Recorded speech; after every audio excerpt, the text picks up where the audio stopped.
સુરત શહેરમાં માતા પિતાના નામને કલંકિત કરનાર ઘટના સામે આવી છે। સગીરાને દીકરી બનાવવાનું નાટક કરી દંપતીએ દેહ વેપારના ધંધામાં ધકેલી દીધી હતી અને અલગ અલગ લોકો સાથે શારીરિક સંબંધો બાંધાવી દંપતીઓ પૈસા કમાવાનું ચાલુ કરી દીધું હતું। જો કે આ મામલે કિશોરીએ લાલગેટ પોલીસ મથકમાં ફરિયાદ નોંધાવતા પોલીસે દંપતી સહિત કુલ 4 વ્યક્તિઓ અને તેમની સાથે શારીરિક સંબંધો બાંધનાર અજાણ્યા શખ્સો સામે બળાત્કારનો ગુનો દાખલ કરી કાયદેસરની કાર્યવાહી હાથ ધરી છે। પોલીસે આ બનાવમાં કુલ 4 આરોપીઓની ધરપકડ કરી છે।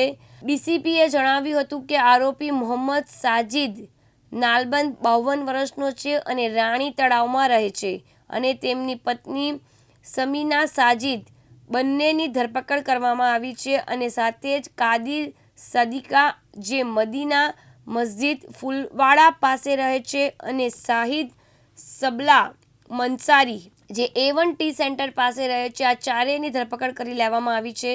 સુરત શહેરના રાંદેર વિસ્તારમાં રહેતી એક સગીરાને તેના માતા પિતા લગ્ન માટે દબાણ કરતા હતા, પરંતુ સગીરાએ યુવક સાથે લગ્ન કરવાની ના પાડતા જેથી તે પોતાનું ઘર છોડી તેની બહેનપણી મારફતે સુરતમાં રાણી તળાવ પાસે આવેલ મદ્રેસા પાસે નાલબંદવાડમાં રહેતા સબીના મોહમ્મદ સાજિદ મિયા મોહમ્મદ નાલબંદ પાસે આવતી હતી। સબીનાએ અને તેના પતિ મોહમ્મદ સાજિદ મિયાએ સગીરાને પોતાની દીકરી બનાવી ઘરમાં આશરો આપ્યો હતો। लालगेट पुलिस स्टेशन विस्तार में एक महिला एनजीओ है, उनके कुछ कार्यकर्ता एक कंप्लेंट लेकर आए जिसमें उन्होंने बताया कि एक बच्ची जिसकी उम्र लगभग 17 साल की है, वह रंडेर की रहने वाली है। उसका अपने माता पिता से शादी की चर्चा के कारण झगड़ा हुआ था, तो वह झगड़ा कर घर छोड़कर भागी और वहाँ से वह अपनी एक महिला मित्र है सुमैया बहन जो लिम्बायत में रहती है, उनके पास चली गई।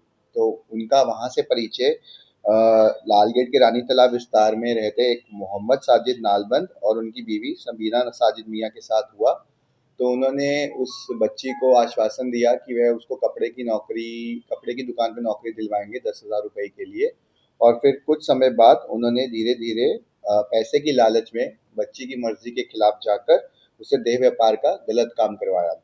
और ये जो हमारा आरोपी है मोहम्मद साजिद नालबंद, वो 52 साल का है और रानी तालाब में रहते हैं, और उनकी बीवी सबीना साजिद, दोनों को अरेस्ट कर लिया गया है। और साथ ही साथ कादिर सदीका जो मदीना मस्जिद फुलवाड़ी के पास रहते हैं, और साहिल शब्दा मंसारी जो A1 टी सेंटर के पास रहते हैं। तो इन चारों को अरेस्ट कर लिया गया है और इनके खिलाफ इमोरल ट्रैफिकिंग एक्ट, भारतीय न्याय संहिता और prevention of children from sexual offences act के अंदर केस दर्ज किया गया है। और इन सबके खिलाफ हमें 2 दिन का रिमांड भी मिला है और आगे की तपास अभी फिलहाल चालू है। मुख्य आरोपी जो है वो काम क्या करता है? जो मुख्य आरोपी है, जैसे मैंने बताया, वो कपड़े के दुकान का काम करता था और उसकी उसी में जान पहचान थी, और उसने यही आश्वासन दिया था कि वह अपनी जान पहचान के जरिए उसको नौकरी पे दिलवाएगा, बट नौकरी के लालच देकर उसने उससे उनका गलत इस्तेमाल किया। यासिन दारा, दिव्यांग न्यूज़, सूरत।